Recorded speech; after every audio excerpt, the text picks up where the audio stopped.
Olá, você que nos acompanha em multiplataforma pela rádio e a TV Câmara Bauru. A gente vai conversar hoje com você em relação muito mais à prestação de serviços, mas também para entender esse componente da multiplicação da procura de todas as pessoas, de todos os sexos, pela cirurgia estética ou de reparação mesmo do ponto de vista odontológico, clareamento de dentes, mas uma série de outros procedimentos que envolve esta ciência, uma área da medicina bastante desenvolvida, e aqui em Bauru, claro, a gente tem um núcleo de excelência relacionado a isso, em função da tradição e da clássica pesquisa e conhecimento da FOB, a Faculdade de Odontologia de Bauru. Por isso a gente vai conversar com o professor Adilson Yoshio Furuzzi. Ele é professor, lógico, da Faculdade de Odontologia da FOB USP aqui de Bauru, com experiência em odontologia restauradora e estética. Professor, obrigado por nos receber aqui em Teletrabalho. Olá, obrigado pelo convite. É um grande prazer falar um pouco aqui com os ouvintes, telespectadores da TV Câmara e da Rádio Câmara de Bauru. É um grande prazer tentar falar um pouquinho sobre o que a gente tem feito aqui na Faculdade de Odontologia de Bauru ao longo dos anos. Este ano nós completamos 60 anos de história aqui de desenvolvimento na cidade de Bauru, então fico muito feliz de poder compartilhar um pouquinho desse nosso trabalho aqui, que é feito com muito carinho, muito amor, muita dedicação e muito trabalho em equipe. Muito legal. Professor, tem, tanto na cirurgia plástica quanto estética, do ponto de vista odontológico, esses números, a gente fala mais de 300% da procura, né? Se a economia do país acaba gerando bem, ou independentemente disso, quem tem a aparência estética, vai muito mais uma questão de autoestima, procura de alguma forma lidar com o nosso aparelho fonador aqui. E o dente é aquele primeiro elemento que está pronto na frente. Se a gente for analisar esses dados para vocês que são pesquisadores e atuam diretamente com isso, ou do ponto de vista clínico, não é surpresa esse número de multiplicação em até 300% deste consumo ou do público procurando esse tipo de procedimento? Não deixa de ser algo surpreendente realmente, principalmente nos últimos 20 anos, que é mais ou menos o momento que eu comecei a me dedicar mais a essa área de odontologia estética, odontologia restauradora, né? E realmente, nos últimos 20 anos, a gente tem observado um boom de procura por tratamentos estéticos, seja na região orofacial,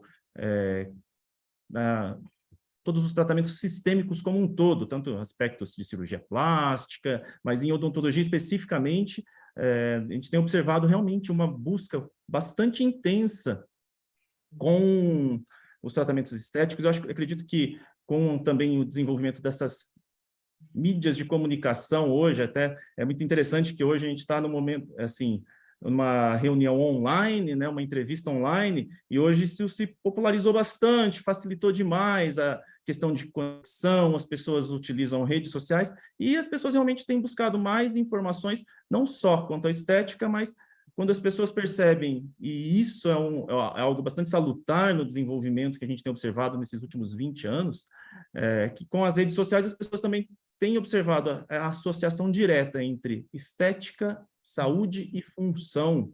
Eu acredito que isso tenha ajudado bastante o público, as pessoas como um todo, a tentarem se informar mais sobre aspectos que levam a uma vida saudável. Então, a estética não é necessariamente relacionada, não é algo isolado, e sim é algo que está relacionado à saúde das pessoas.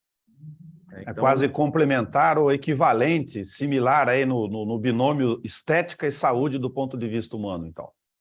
Com certeza. Não se tem saúde sem necessariamente ter algo que seja funcional, e não se faz estética sem que uma pessoa tenha saúde geral, sistêmica, do sistema estomatognático, da boca e tudo mais.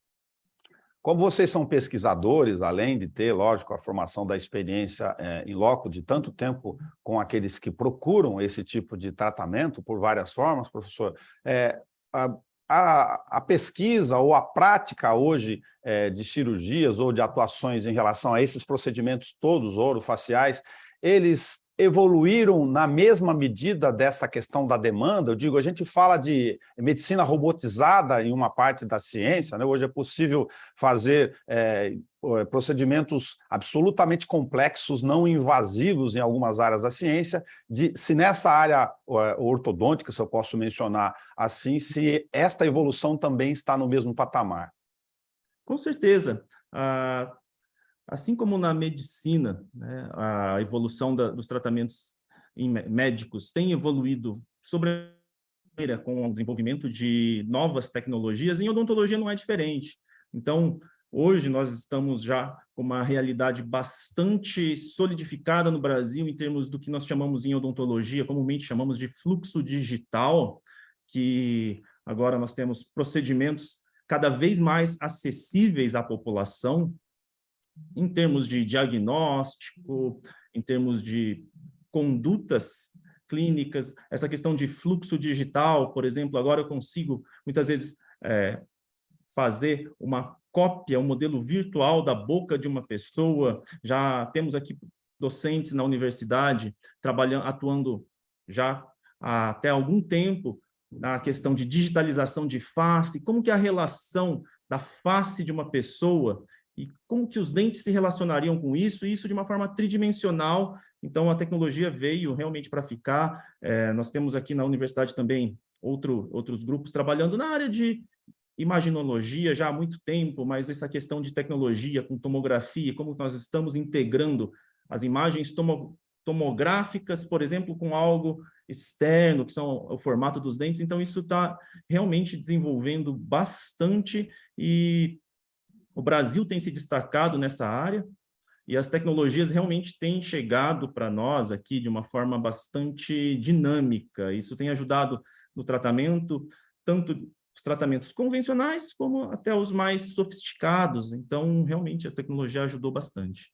E com essas novas técnicas, se a gente fala de alguns tipos de procedimentos, a gente vai falar um pouquinho de clareamento ou branqueamento aqui, né, dos dentes de um lado, mas nós temos procedimentos que vão desde a gengiva e há outros muito mais complexos, tem cirurgias ortognáticas, enfim, uma série de correções, ou aqueles que vieram de traumas, de acidentes, né, que tem umas consequências que dilaceram boa parte ou quase tudo a área orofacial, que falando de boca, nariz, né, queixo, toda essa parte que a gente está visivelmente mostrando aqui, falando também com o nosso telespectador.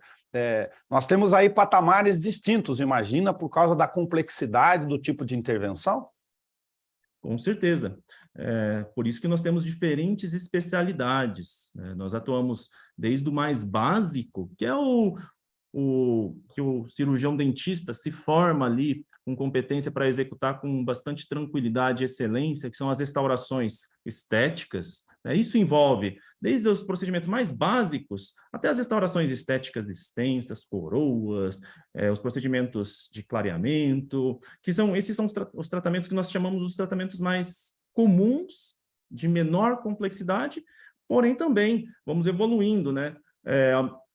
Em odontologia sempre falamos que um quadro, uma pintura sem moldura perde o seu destaque. Então, o periodonto, a gengiva, né, realmente faz parte dessa moldura e é importantíssima. Então, tem sim, saímos da ideia do núcleo de estudo dos dentes para a gengiva. Isso vai aumentando em complexidade a partir do momento que lidamos com o que suporta os dentes. Aí entramos lá nas cirurgias, implantes, e realmente, como você falou, Nelson, temos aqueles procedimentos já que demandam alta especialidade, que daí são os especialistas, né, que trabalham, por exemplo, na área de cirurgias do terço inferior da face, cirurgias ortognáticas, relacionadas muitas vezes a traumas. Então, o grau de complexidade pode variar bastante em odontologia.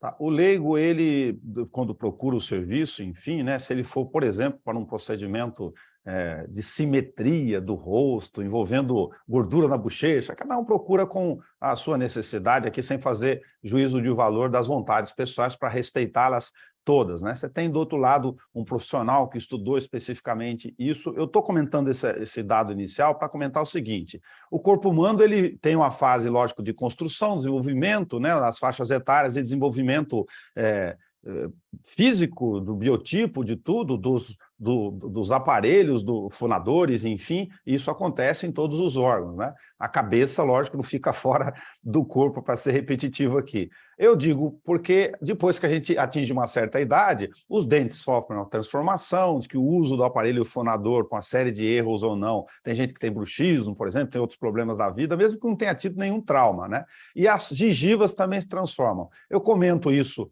como absolutamente um papel didático aqui, para não colocar no lugar das pessoas, professor, para perguntar o seguinte: alguns tipos de procedimentos são mais orientados que sejam feitos em uma determinada idade, não muito cedo ou muito tarde, ou isso não vale para ortodontia ou odontologia? Vale sim, com certeza. Tá? No caso da ortodontia, nós falamos ali dos aparelhos ortodônticos, né? E daí existe toda uma linha de pesquisa, uma linha de atuação que vai desde a primeira infância, nos tratamentos preventivos, até os interceptativos, e isso sim, no caso da ortodontia, envolve sim, desde todas os profissionais que se dedicam à ortodontia estudam todas as etapas do crescimento e desenvolvimento crânio-mandibular.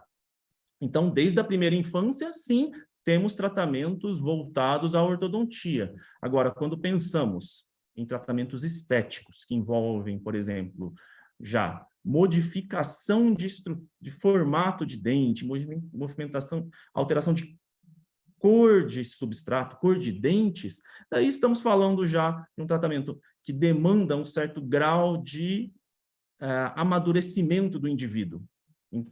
Vou tentar melhorar a explicação.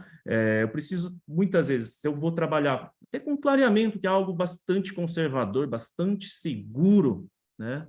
Com pouquíssimas contraindicações, na verdade, mas realmente a gente precisa lidar já com um cidadão, já dizendo um cidadão, uma pessoa já tem um juízo de valor formado para poder escolher aquele tratamento, fazer a melhor decisão para si, que é uma alteração que nós fazemos no próprio corpo. Então, realmente, tratamentos mais avançados, clareamentos, modificações de formato, aumento de dentes, realmente temos que pensar na idade do paciente. Quando você fala ali a palavra transformação ao longo do tempo, isso é importante porque nós falamos desde muito tempo, né? Me recordo ainda quando eu era aluno de graduação aqui em Bauru, na universidade, e eu me formei há mais de 20 anos, no ano 2000, e há mais de 20 anos já se falava que o futuro seria a geriatria, a odontogeriatria. Por quê? As pessoas estão envelhecendo, a perspectiva de vida das pessoas aumenta, né? Qualidade de vida, acesso à saúde, acesso à educação, enfim. Isso, à medida que as pessoas vão envelhecendo, elas têm que manter o dente. Então, o cirurgião dentista também ele tem que atuar em função da faixa etária. Certo. Então, você comentou ali do bruxismo, né? Os hábitos parafuncionais, a pessoa que fica rangendo, mas eu também tenho aquela pessoa que fica apertando o dente, né? Isso gera uma série de consequências para a musculatura, isso gera uma série de consequências e muitas vezes eu tenho que intervir do ponto de vista restaurador, né? Tanto com restaurações diretas, que é a minha área de atuação, na verdade, quanto as indiretas, coroas, próteses, enfim, para restabelecer não só a estética, mas também a mordida das pessoas, a função. Certo? Quem está nos acompanhando aqui, ouvindo, assistindo pela Rádio TV Câmara, sabe que chega, a gente chama de ATM aqui depois, né? Eu já tive bruxismo. Chega a doer aqui, chega a gente que chega a travar aqui, o que a gente chama de mandíbula, né? Sim, acho que são os problemas relacionados à correria do dia a dia, né? Então, o ser humano está sempre com altos e baixos, momentos de altos e baixos, isso significa também momentos de maior estresse, de maior relaxamento, e à medida que a gente vai se estressando, né, à medida que a gente vai se expondo a esses estímulos externos, muitas vezes do dia a dia, isso gera consequências, sim, que eu vou, muitas vezes, traduzir isso em apertar os dentes, ranger os dentes, e os dentes, eles não são isolados na boca, eu tenho ali a única articulação dupla do corpo humano, que é a articulação temporomandibular, que é a ATM, né? Nossa famosa ATM, que fica, mandíbula abre e fecha, e eu tenho consequências ali. Alguns chegam a casos extremos de ter dor, esse travamento, por exemplo, que nós chamamos de, pode ser um travamento fechado, um travamento aberto. Isso precisa de atenção de um especialista, muitas vezes, né, para lidar com esses problemas relacionados realmente a esses hábitos parafuncionais para melhorar a qualidade de vida do indivíduo.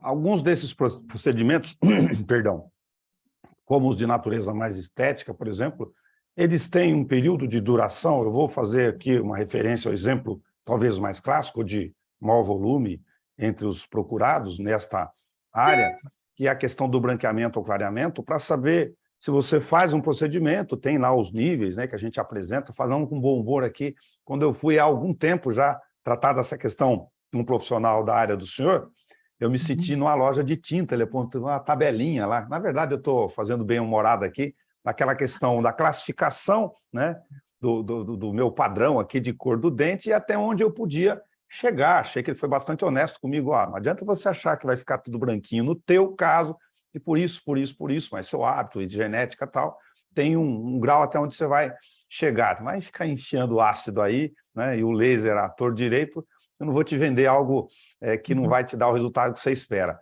Mas tem aquela dúvida de se isso é permanente, se isso ao longo do tempo, nós não somos permanentes pela própria natureza, mas se no caso de clareamento há essa relação entre execução, resposta e tempo de duração. Sim, existe. Tá? Os procedimentos, volto a repetir, né? Os procedimentos de clareamento são relativamente previsíveis, mas existe um limite que nós chamamos ali o limite biológico, né? O limite de clareamento. Então, não adianta muitas vezes o que o profissional comentou, meu colega ali, não adianta eu tentar prometer um dente extremamente branco para o meu paciente, que é difícil chegar nesse aspecto somente com as técnicas conservadoras de clareamento. Então, clareamento existe, sim, ele é muito... Hoje, ele é extremamente recomendado, de fácil execução, bastante seguro, com bastante... eu tenho uma certa cautela ao falar de previsibilidade de clareamento, porque depende realmente de resposta biológica individual, a estrutura histológica do dente. Eu tenho esse é um fator. E sempre que eu só penso em dente como um elemento isolado, como eu estou falando de uma estrutura biológica, o ser humano já não se comporta de uma forma mecânica, digamos Tem assim. uma série de variáveis, então, científicas aí e orgânicas que interferem na resposta e no tempo? Com certeza. Isso é a resposta, a variável do dente, mas eu também tenho a resposta do paciente. Por exemplo, os hábitos. Se eu tenho um paciente, por exemplo, que, vamos lá, como eu adoro cafés, por exemplo, aprecio cafés. Então, esse paciente, às vezes, assim, a recomendação é evite um pouco o consumo excessivo de corantes, vinho tinto, suco de uva, molho de tomate, ali naquele primeiro momento. Mas é assim, o que acontece? Há pessoas que têm hábitos de consumo de corantes, cigarro e tudo mais, e isso pode, eventualmente, tá? Resposta biológica é difícil da gente afirmar, mas isso pode, sim, mudar o perfil do clareamento. Para manter o bom humor do nosso bate-papo aqui, professor, eu falar no caso de um bom café, né, e de um bom dente, eu estou no trabalho aqui, por exemplo, tem sempre o cafezinho da manhã, eu prefiro usar a pasta dental, o creme dental e a escova com mais frequência, mesmo que seja depois do café e da taça de vinho, do que abrir mão desse tipo de prazer, por exemplo. Sim. Tentar Não, conciliar. eu concordo, com certeza, eu concordo, né? É assim, mas já para deixar o público mais tranquilo, né? Existem evidências que dizem ali, ó, o café por si só não vai alterar a cor do seu dente a ponto de ele pigmentar totalmente. Eu tenho dois tipos de pigmentação, que nós chamamos de intrínseco, que vai lá para dentro do dente, né? E eu tenho o extrínseco.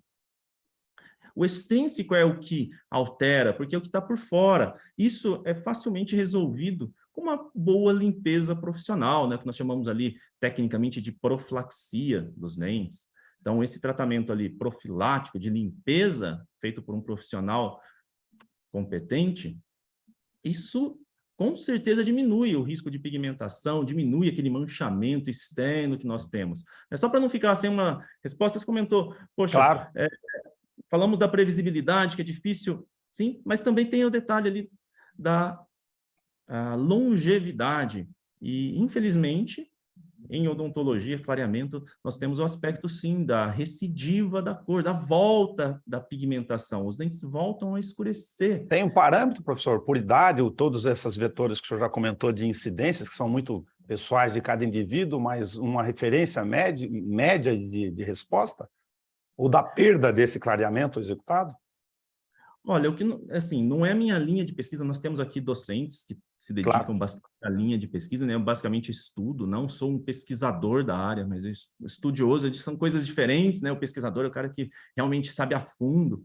E posso citar o professor Rafael, que trabalha aqui, meu colega de departamento, que ele já há alguns anos, já há mais de uma década, tem estudado nessa área, mas realmente esse tempo ali, 6 meses, 1 ano, muitas vezes nós observamos, sim, uma volta da pigmentação, né? Não é o que nós temos observado em termos de experiência, tanto clínica aqui nas nossas clínicas de pós-graduação, de graduação, quanto nos trabalhos de pesquisa, dos quais eu tive a oportunidade de colaborar, e dos trabalhos que a gente tem lido, é que realmente 6 meses, 1 ano, você tem uma recidiva. Muitas vezes essa recidiva ela não é perceptível a olho nu, né? Nós fazemos muitas vezes avaliação instrumental com colorímetro para avaliar, poxa, houve uma recidiva, uma diminuição da cor, mas ela não é necessariamente perceptível clinicamente. Muitas vezes o que acontece?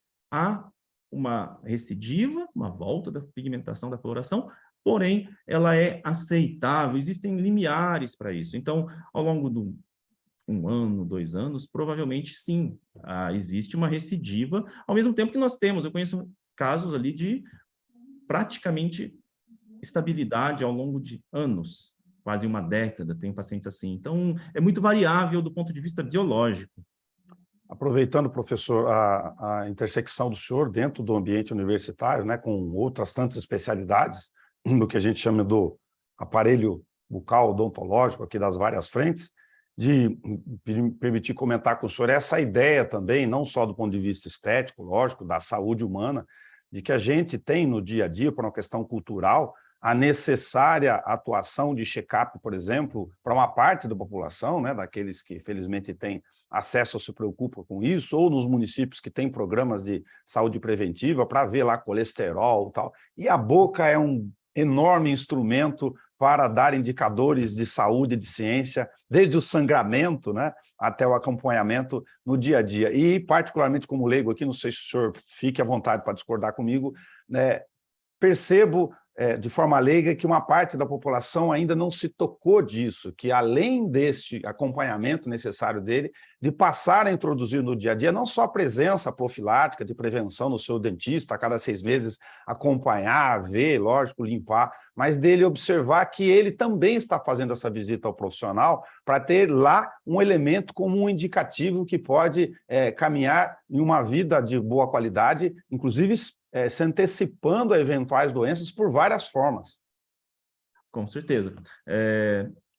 Há muitas patologias sistêmicas que têm manifestação bucal, né? Então, é sempre interessante que o indivíduo, né, procure um profissional cada 6 meses para fazer uma avaliação, sempre fazer essa limpeza, esse controle, mas também existem, sim, patologias sistêmicas que se manifestam na boca, né, desde as mais simples até as mais complexas, né? Não é a minha área de atuação também, mas claro que todo dentista ele é formado para fazer um bom diagnóstico das alterações bucais e para fazer o encaminhamento para profissionais especializados. Então, existem profissionais da área de odontologia que lidam, sim, com comprometimento com as doenças bucais, que estão relacionadas a doenças sistêmicas, e existem doenças sistêmicas, muitas vezes, que demandam uma série...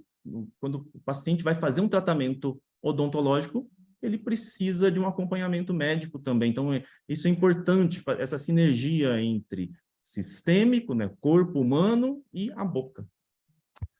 Muito legal, professor. E para agradecer o seu contato com a gente aqui, a disponibilidade nessa missão pública, que em boa parte também faz parte da experiência do senhor, né? Somos de universidades e órgãos públicos aqui, para falar sobre essa questão também da preocupação das pessoas, de que alguns procedimentos estéticos ou não, as pessoas perguntam, pô, mas qual que é o grau de risco disso? No caso da ortodontia, seja da restauração ou da odontologia estética, se isso já está bem mais pacificado, tranquilo, do nível de desenvolvimento das pesquisas, dos procedimentos, das técnicas utilizadas atualmente. Bom, quando falamos de odontologia estética, na verdade, a odontologia estética como especialidade em si, né, não existe nesse sentido. Existem as especialidades, a dentística, prótese, periodontia, cirurgia, ortodontia, as várias especialidades na odontologia, né? Mas, então, para cada especialidade, sim, existe o seu grau de previsibilidade, para tudo existe algum tipo de risco ou comprometimento que possa ser biológico. Por exemplo, os clareamentos, riscos mínimos, né? Existem ali existem muitos trabalhos que demonstram a eficácia e segurança de técnicas, coroas. Então, na área de periodontia, por exemplo, também é tudo bastante já conhecido, quais são os riscos, né, dos procedimentos cirúrgicos, procedimentos desde os mais simples aos mais avançados. Em ortodontia, também, os riscos são pequenos. Então, odontologia, de uma forma geral, são tratamentos bastante tranquilos e bastante seguros. É claro que sempre há o risco de intercorrências, como tudo em biologia, né? Mas eu acredito que, assim, temos já muitas evidências já para suportar as técnicas utilizadas pelos dentistas, né? Nós temos, graças a Deus, uma odontologia bastante desenvolvida no Brasil. Nossa odontologia do Brasil, ela é respeitada tanto em termos de América Latina, no mundo. Então temos ali muito desenvolvimento da odontologia como área da saúde no Brasil. Isso é consequência de muito estudo, e você pode ter certeza que realmente os tratamentos têm bastante previsibilidade e segurança, desde que o profissional tenha uma formação adequada e tenha estudado de uma forma adequada para fazer aquela determinada especialidade. Professor Adilson Yoshio Furuzzi, da Faculdade de Odontologia FOB, USP e Bauru, muito obrigado de compartilhar um pouco do tempo dessa experiência conosco aqui, de trocar informações e tentar nos ajudar a esclarecer um pouco mais o público a respeito da área do senhor, se dispõe inclusive a comentar as áreas paralelas aí dentro da área de pesquisa, para que a gente possa tirar um pouco de curiosidades também, ansiedades por desinformação.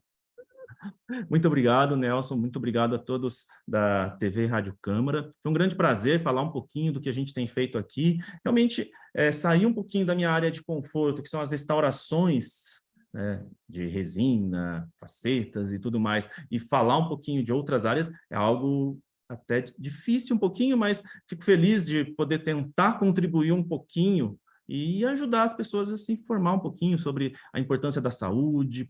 Não se busca estética somente a estética, e sim a saúde. Então, eu agradeço novamente, foi um grande prazer falar com vocês. Professor, aproveitar que a gente tem um minutinho aqui, o senhor falou de resina e o leigo vai sempre captando aqui a ideia do dia a dia, né? Eu vou comentar aqui, sem nenhuma dificuldade, do tempo antigo. Eu tive restaurações antigas, e isso serve para uma parcela da população ainda, que teve obturações lá, ou intervenções, que tinham aquele material que parecia de mercúrio, né? Parecia uma lâmina. E eu andei lendo recentemente que, lógico, com o desenvolvimento das resinas todas, tem uma área fantástica também disso, de que quem tinha esse tipo de material na boca, lógico, é que conversasse com o seu profissional, porque ele poderia, ao longo do tempo, enfim, ter algum prejuízo a um desgarre de material químico. Não sei se isso é um alerta desnecessário, mas para aproveitar essa área que o senhor citou aí. Essa é uma área que no passado gerou até uma certa controvérsia, né? O que se sabe hoje é que não há evidências de contaminação ou de problemas sistêmicos relacionados às restaurações de amálgama, né? O amálgama é a Amálgama, restauração isso. metálica antiga, que com o tempo ela vai ficando acinzentada, escura. Então, são restaurações que hoje estão diminuindo, né? Na verdade, isso está em desuso, não porque o material seja ruim, mas porque ele envolve uma série de características técnicas para execução que, para o dentista, para as novas gerações, acaba sendo um pouquinho mais difícil, envolve uma série de fatores estéticos. Hoje, o público, as pessoas, como nós estamos comentando, as pessoas querem dentes mais claros, então o pessoal não tem mais uma restauração metálica, mas elas são bastante eficientes, sobretudo Duradouras, né? são duradouras, em questão de longevidade. Nós temos aqui restaurações com 20, 30 anos. Eu mesmo tenho restauração com mais de 35 anos na minha boca e não há comprometimento. Então, não há evidências que suportam a indicação de substituição de uma restauração metálica de amálgama simplesmente porque ela está lá e poderia acarretar um risco biológico para o paciente. Isso não existe, né? Então, assim, há indicações de substituição, seja por estética, seja por cárie, fratura, mas, enfim, basicamente é isso. Professor, muito obrigado de novo. Foi um prazer conversar com o senhor aqui pela Rádio e TV Câmara Bauru. Foi um prazer.